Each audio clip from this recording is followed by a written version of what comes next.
Hi everyone, thank you for joining me. So I thought I would do a bit of a bench update. Sorry about the squeaky chair. I'm actually trying to get back to using the bureau, which is you can see the edge of it here, and the other edge is where the camera is. So it's not very big, but it would help if all the actual cupboard part of it was clear of all my crap. There's just coins and games and whatever in there, so I need to get rid of all that so I can put stuff in there and sit a bit more comfortably. Before I get into what's on the bench, I just want to say a huge thank you to people who subscribed to the channel. I've just reached 1700, which amazes me. Thanks ever so much for your support, guys and girls. I do appreciate it. And it is a big encouragement for me to continue to share on YouTube, so thanks again. I know I've already said it once, but I also want to thank you for those of you who commented on my What's Up With My Hobby video, and also the Model T Ford video. Again, just a huge encouragement to me, and very much appreciated. And just to reiterate again, What's Up With My Hobby video was about my shame at not completing builds when I've entered group builds. Nothing to do with whether group builds are right or wrong. As far as I'm concerned, we could have 100 group builds in a month. I don't have to enter any of them. People choose to do so, and that's great. So yeah. So with that waffle out the way, let's have a chat about what's on the bench. So down here you can see the SDK Z223. It's had Chaos Black spray paint, then the Sand Yellow spray paint from AK, which you may recall from the 222 I decided was a bit too light. So now this has had a couple of coats brush painted on of RAL 8020 from AK, which is a darker sand colour and much more preferred. In fact, if we look at the the back here, you can see the spray paint from AK, the Sand Yellow, what the difference is in colour. And as I say, I much prefer this colour. So what's going to happen next on this is I've got to add, I don't know whether to just add the decals,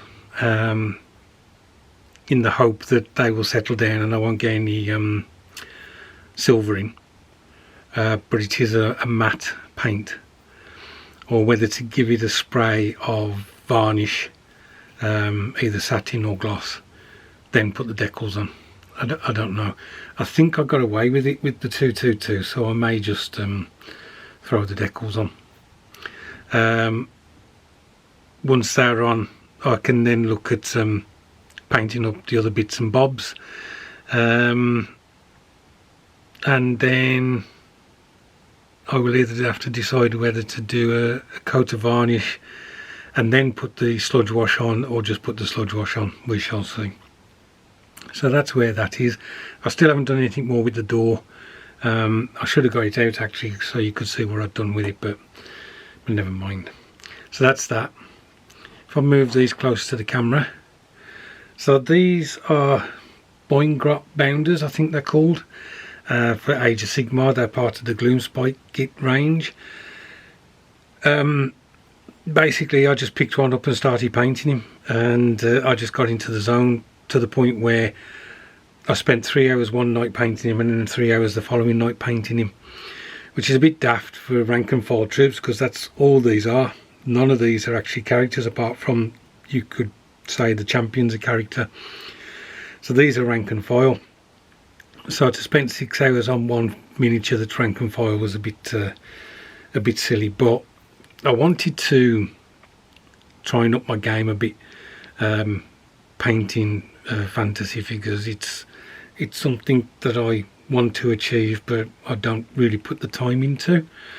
So this guy, for instance, he had the base colour on the squig, and then I highlighted the raised areas more and more, but you know, less and less.